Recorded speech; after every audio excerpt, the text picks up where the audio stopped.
All right, hello again, everybody. So, once again, have your text of Macbeth ready with a pen or pencil, highlighted to jot down some notes, underline some significant passages and lines from scenes 5 through 7 of Act 1 as we finish out this first act of the play. So, let's go ahead and jump right into it. So, we have um, our final really important character making their first appearance here in scene 5 in Lady Macbeth. And as you can tell, and as you'll remember from watching the play, we have her coming on stage reading a letter that Macbeth has sent ahead of his arrival to his castle there in Inverness. And essentially, he's just summarizing his encounter with the witches and what they told him. And here saying at the very end, "This I have thought good to deliver to thee, my dearest partner of greatness, that thou mightst not lose the dues of rejoicing by being ignorant of what greatness is promised thee." And so essentially he's just here saying that, hey, I wanted to let you know ahead of time so that you can just be happy ahead of time. But importantly, not be ignorant of what greatness is promised thee. And this is important because this indicates to us that Macbeth is not just interested in being king purely for selfish motives. It's not all about him, but he sees this as something that Lady Macbeth can share in as well. It's not just greatness promised to him, it's also greatness promised to her, because of course if he's going to be king, she is going to be queen also. Now, let's see how Lady Macbeth reacts to this. "Glamis thou art and Cawdor, and shalt be what thou art promised." She's right off the bat saying, okay, yes, you're Thane of Glamis now, you are Thane of Cawdor now, and you will be king. But, and this is an important line, "Yet I do fear thy nature is too full of the milk of human kindness to catch the nearest way." Consider what she's saying right here, that she is confident in him becoming king, but she has some apprehension, and it has to do entirely with Macbeth, that she fears his nature is too full of the milk of human kindness to catch the nearest way. She thinks that he's too kind-hearted, he's too good, he's too noble, that is part of his nature. It's who he is to catch the nearest way, which is to say, to catch the most direct, the most efficient, the quickest way, which of course would be to, well, take Duncan out. If there's already a king there and you're promised to be king, well, it's a lot easier to become king if the king who is currently king is not alive. "Thou wouldst be great, art not without ambition, but without the illness should attend it." So, this term "wouldst" essentially today would translate to wants to be. You want to be great. You're not without ambition, which is something that we'll see Macbeth says about himself, that he has ambition. But Lady Macbeth says that having ambition in and of itself is not enough.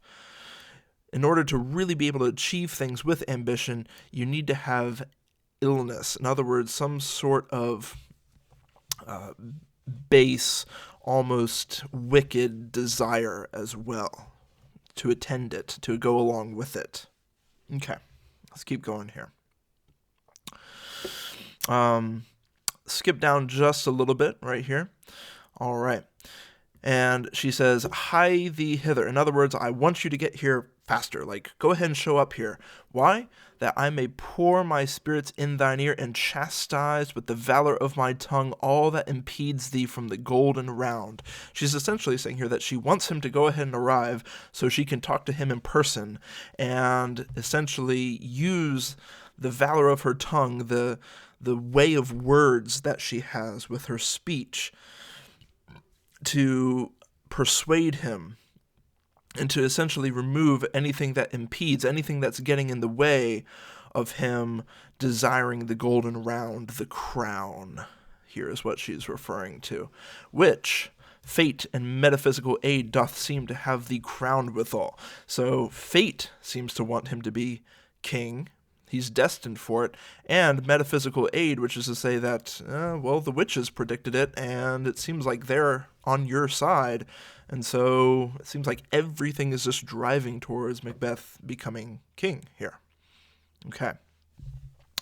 So the messenger comes, essentially informs Lady Macbeth that Duncan is coming tonight, and that Macbeth is coming shortly, and so Lady Macbeth, upon hearing that, oh, Duncan is actually going to arrive, I'm going to have the king staying in my house tonight, this is what she says.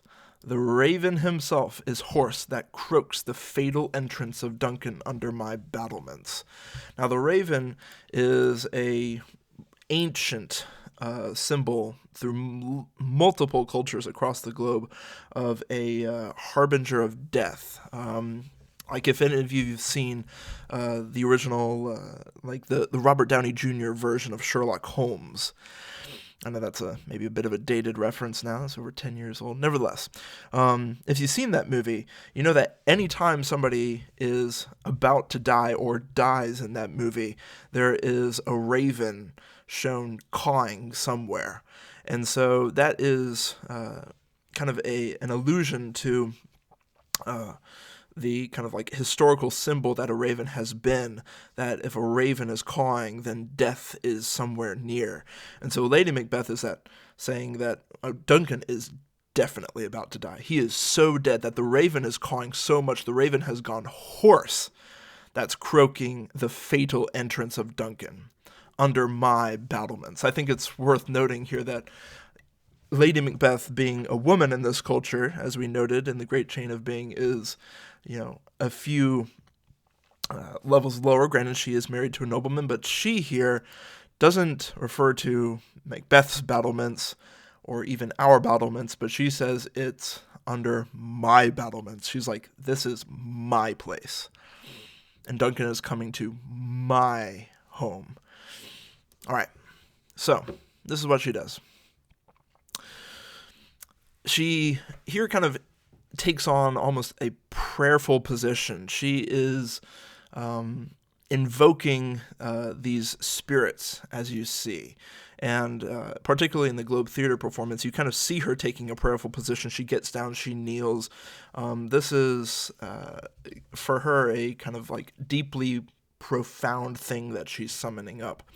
So come, you spirits. And we need to break this down a little bit because this is a pretty important passage, a pretty important set of lines that we get from Lady Macbeth. Come, you spirits that tend on mortal thoughts. Unsex me here. Okay, so let's break this down. We got a lot of gender stuff that we need to unpack here. So in Shakespeare's day, the women were seen as the weaker sex that were prone to emotions and unable to truly reason through things, that didn't have the same resolve or will as men. And so here at this point, Lady Macbeth with this line, unsex me, is saying essentially, take away my womanhood and make me like a man, with the same kind of resolve as a man, with the same kind of strength and will as a man. And she's going to essentially expand on this one theme here. And fill me from crown to the toe top full of direst cruelty. That's pretty self-explanatory. Make thick my blood. Stop up the access and passage to remorse. Don't allow me to, feel those womanly feelings of remorse or regret for what I'm planning to do.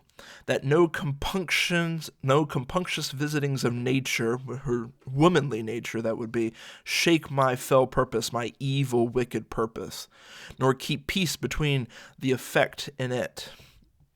Come to my woman's breasts, and take my milk for gall, you murdering ministers, wherever in your sightless substances you wait on nature's mischief. Come, thick night, and pall thee in the dunnest smoke of hell, that my keen knife see not the wound it makes, nor heaven peep through the blanket of the dark and cry, hold, hold. Now these are important lines, because this actually should sound a little bit familiar to you, because they, in a way, echo something that Macbeth himself said just at the end of the last scene. So let's actually scroll back up, take a look at it real quick.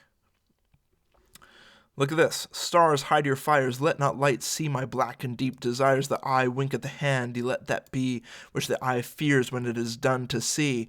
And notice how similar these two speeches are in terms of their content, in terms of what they're trying to say. So Macbeth says, come, stars, hide your fires. Lady Macbeth, come, thick night. They're essentially summoning darkness to fall. And of course, under darkness, things can't be seen, things can't be perceived. And in the same way that Macbeth is saying, let not the eye see what the hand does, Lady Macbeth is taking it one step further. You kind of notice how she is really getting more specific and more intense here. That the keen knife see not the wound it makes. There's this whole idea of what the hand is doing, an act of violence, and yet let not it be seen. And she goes one step further, nor heaven peep through the blanket of the dark to cry, hold, hold. She wants the darkness to be so deep and so black that not even God could break through to tell her to stop what she's doing. Okay, enter Macbeth. Great Glamis, worthy Cawdor, greater than both, by the all hereafter. Oh, you'll be king eventually. Okay. Now, she inquires quickly about what Duncan's plans are, and Macbeth says, well, he comes here tonight, and when does he go hence? When is he going to leave? Tomorrow. Ah, never shall sun that morrow see. She's going straight into the plan that Duncan is not going to leave this house alive. Now, we saw, and we see this, how what is happening on stage, how the actors are supposed to play this, is communicated through dialogue. We don't see a stage direction of Macbeth looks shocked or Macbeth is taken aback. Instead, we can infer that reaction, that would be what the actor does, through this line here, your face, my thane, is as a book, where men may read strange matters. Now, what's kind of interesting is that here Lady Macbeth is basically saying, I can read your thoughts through what your face is doing. Now, contrast this with what Duncan said earlier about the Thane of Cawdor, that there's no art to see a man's mind in the face. So Duncan's saying, I don't know what somebody's thinking by looking at their face. Lady Macbeth is saying, I know exactly what you're thinking by looking at your face.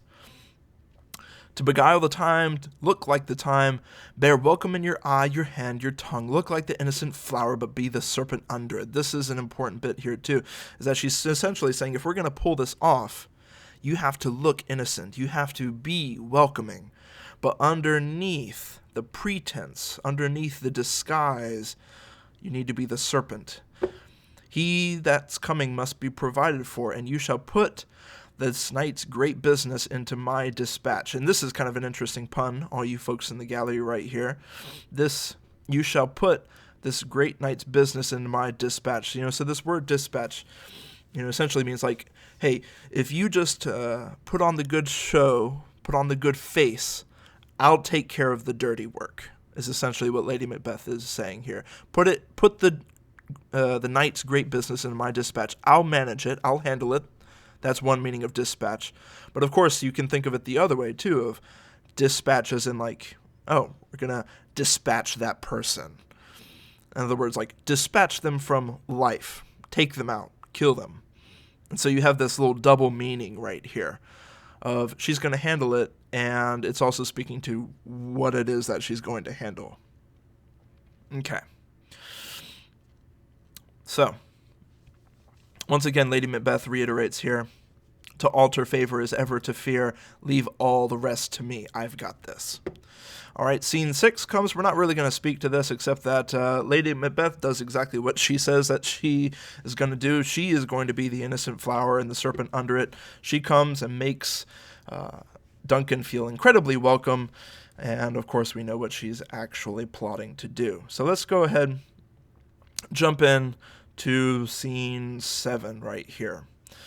So Macbeth comes on stage, and one thing that we've picked up from Macbeth is that he is his mind goes 1,000 miles per hour. He is a man of great internal conflict, wrestling with himself all the time, because we can see that fundamentally he's a good person.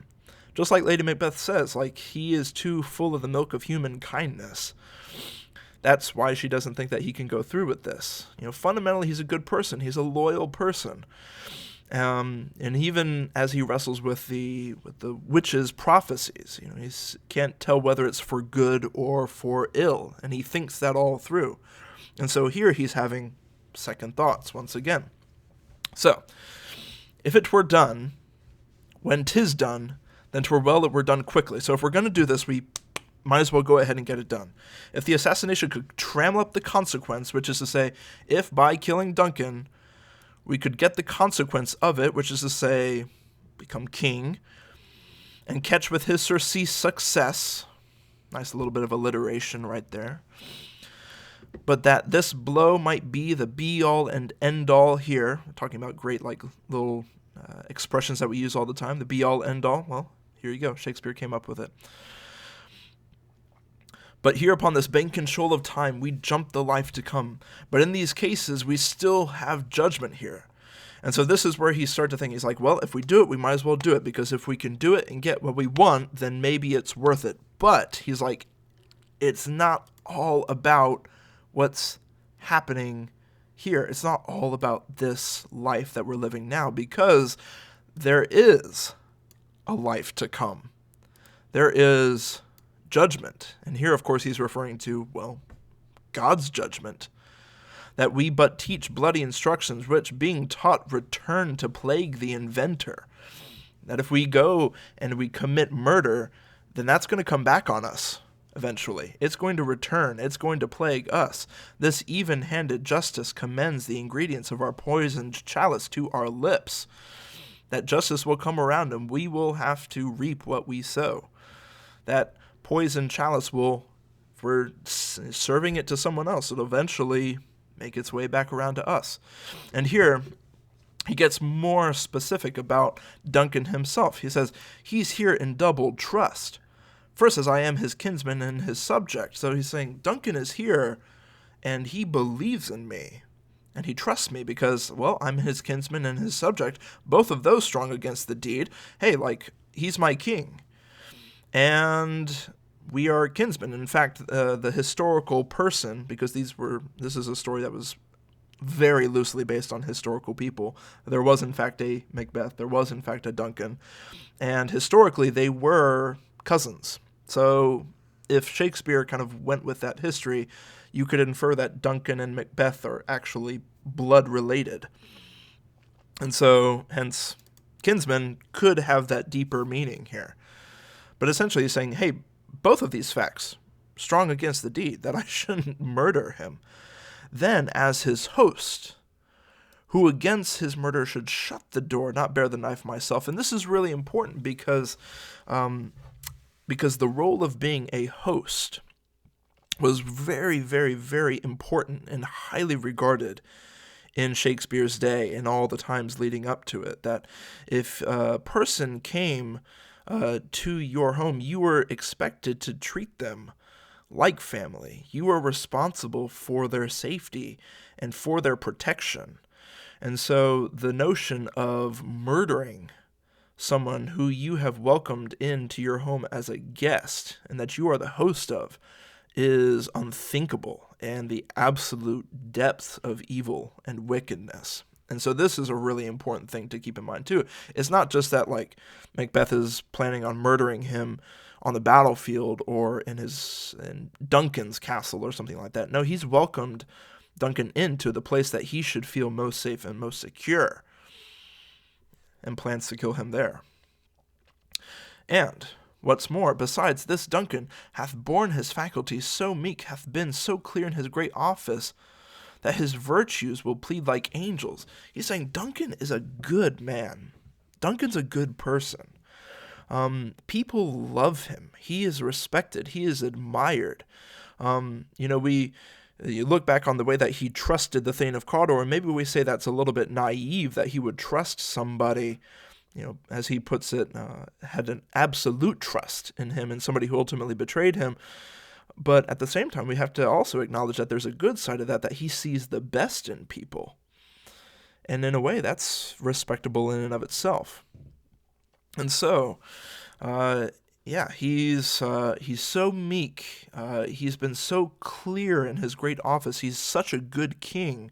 He's virtuous. His virtues will plead like angels. He's next to heaven here, trumpet-tongued against the deep damnation of his taking off. If he's murdered, whoever pulls this is deeply damned. In pity, like a newborn babe striding the blast, or heaven's cherubim horsed upon the sightless couriers of the air, shall blow the horrid deed in every eye, that tears shall drown the wind. Essentially, he's saying, like, if Duncan gets murdered, then nature itself, heaven might rend nature apart and abnormal, weird things take place, which, as we'll see, has the potential of happening.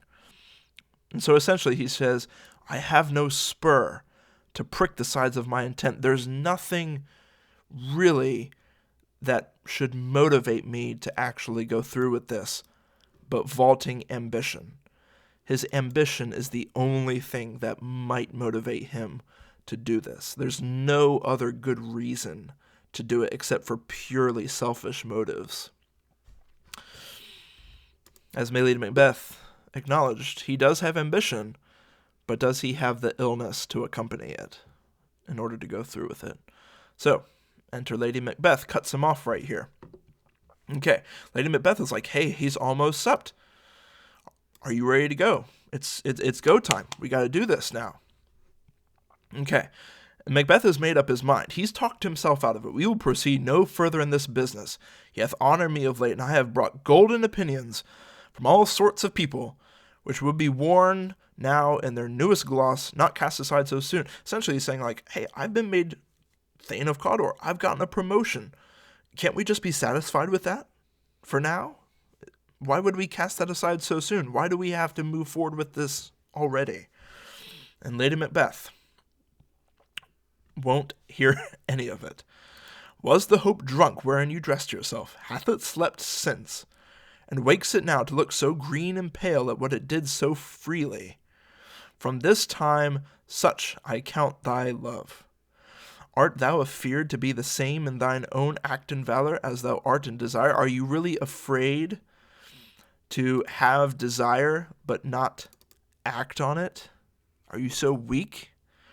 Wouldst thou have thou which thou esteemest the ornament of life, and live a coward in thine own esteem, letting I dare not wait upon I would, like the poor cat in the adage? And here's the thing to notice what Lady Macbeth does here, is she attacks Macbeth's weaknesses and tears him down, really from his foundations.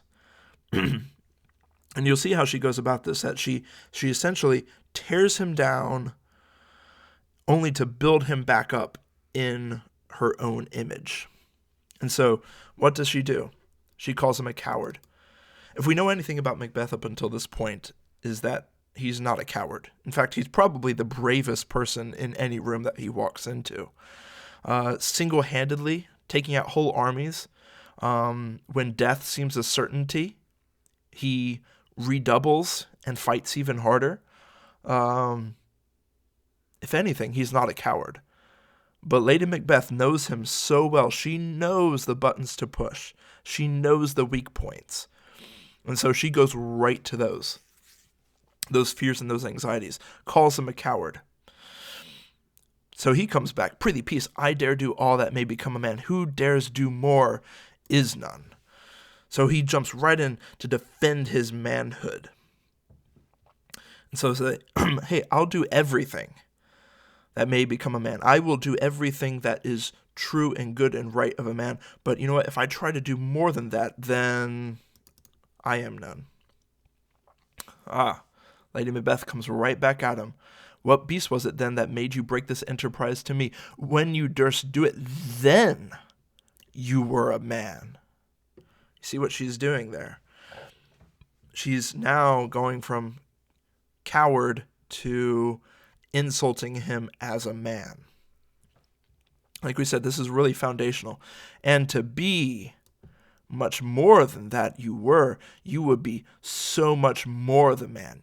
If you would actually follow through on what you said to do, and imagine if you were to be king, how much more of a man you would be.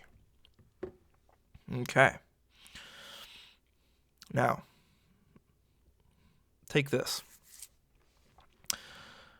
She says, I have given suck, and know how tender 'tis to love the babe that milks me. I would, while it was smiling my face, have plucked my nipple from his boneless gums and dashed the brains out, had I so sworn, as you have done to this. Now, let's take this at just face value first. Is Lady Macbeth is demonstrating her resolve. Is that she says, hey, I know what it's like to have a baby and to breastfeed that baby. But I'm going to tell you that if I had committed to something the way you supposedly have committed to this, that is murdering Duncan, then I would have taken that baby and smashed its head in. I would have looked my own child in the eyes and killed it on the spot if I had so sworn as you have done to this. That is intense and wicked. But there's another thing kind of going here that we have to keep in mind, because it'll play into things as we see later on. We have to ask the question, is this just an example? Is this just a made-up imaginary example that Lady Macbeth offers to kind of prove her own commitment to this? Or is she actually speaking from experience? Has she really had a baby? Does she really know how tender it is to love the babe that milks me? Is that something that she is speaking from experience? In other words, have the Macbeths had a child at some point? And if so, where is that baby now? Is it, has it died somehow? Or is it alive and well elsewhere? Slight spoiler, as we see, like, the Macbeths are childless, as we find later. But is that because they never had a baby to begin with, or have they undergone some kind of family tragedy? It's something that we'll come back to and discuss later on, but I want you to think about it now. And now you see Macbeth is being totally broken down. If we should fail, and what if we fail? Well, we fail, and you see this can be performed a couple of different ways. So one question, like, as we have it framed here, we fail? Like, what, you really think that we'll fail? No, our plan is foolproof. Or Macbeth says, if we fail, and she comes back and says, we fail. So what if we fail? We tried. But you know what? It was worth it. But look, she says, but screw your courage to the sticking place and will not fail. See how she builds him back up here? She tears him down to say, you're a coward, you're not a real man, I've got more courage than you do. But you know what? It really does come down to you, Macbeth. If you screw your courage to the sticking place, then we'll not fail. It doesn't depend on me. It actually depends on you. If you be the man, if you have the bravery, if you have the courage, then we'll succeed. And so she goes into the plan here. When Duncan is asleep, whereto the rather shall his day's hard journey soundly invite him. So, he's been traveling all day, so he'll be soundly asleep. He won't stir. His two chamberlains will I with wine wassail, so convinced that memory, the warder of the brain, shall be a fume, and the receipt of reason, limbeck only, will get them stupid drunk. So they won't be awake. They'll be just completely knocked out, as we'll see. They'll be like as if they were dead. If that's the case, then what cannot you and I perform upon the unguarded Duncan? If he's fast asleep, and so are his guards because they're so drunk, then we can do anything that we want. Okay. And What not put upon his spongy officers who shall bear the guilt of our great quill? And you know what? We can pin it all on his guards. And Macbeth, oh, he's so taken by this plan.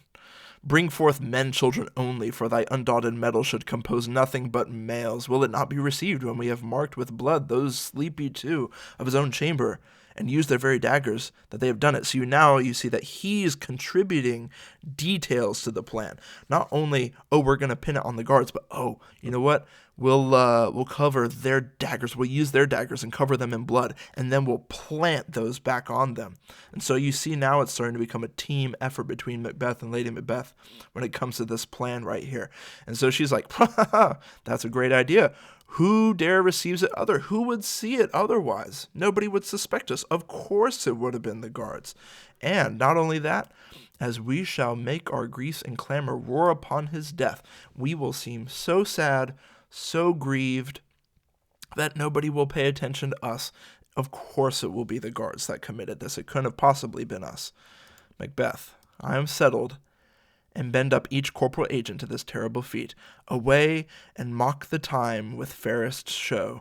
False face must hide what the false heart doth know. And so you now see that even Macbeth is in sync with what Lady Macbeth was saying at the beginning of this scene when she says, look like the innocent flower, but be the serpent under it. Put on the good show, but actually be concealing something different. And here Macbeth is echoing the same thing. Hey, I'll mock the time, I'll put on the show, because I have to put on a false face to hide what I really know is about to happen. And thus we come to the end of Act 1. All right, everybody. Take care. Until next time.